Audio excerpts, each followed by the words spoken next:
పడవలు కానీ వలలు కానీ మరణించినప్పుడు ఎక్స్గ్రేషియా కానీ సకాలంలో ఇస్తున్నాం. నేను ఒకటే హామీ ఇస్తున్నా, ఇప్పుడే కలెక్టర్తో కూడా మాట్లాడాను. ఈ తీరం మనదే, బోటు మంది, వేట మంది, రాజీ లేదు.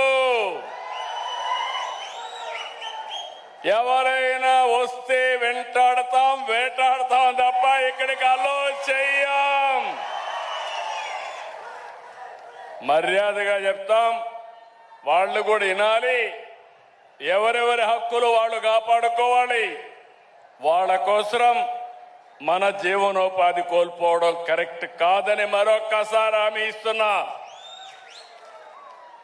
అందుకే మన తీరంపై మనకే పూర్తి హక్కులు.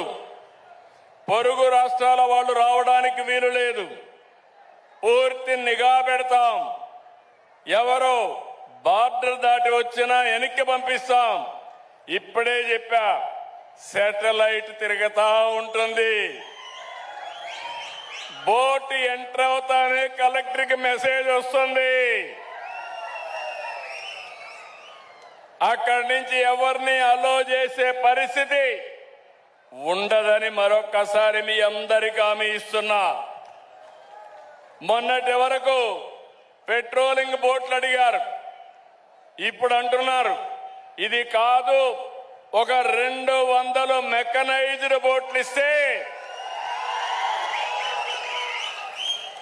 మన సరిహద్దుల వరకు ఎంత చేపలుంటే అన్ని చేపలు పట్టుకొని మేమంతా కూడా విదేశ మార్కెట్లో ఉత్పత్తి ఎగుమతి చేస్తామనే పరిస్థితికి వచ్చారు. తప్పకుండా 200 మెకనైజ్డ్ బోట్లు శాంక్షన్ చేయడానికి నేను సిద్ధంగా ఉన్నా. అది కూడా సబ్సిడీ 60% ఇస్తాం. మిగిలింది రుణాలు ఇప్పించి మిమ్మల్ని ఆదుకుంటాం. అందుకే మళ్ళీ చెప్తున్నా, తీరం మనదే, బోటు మనదే, వేట మనదే.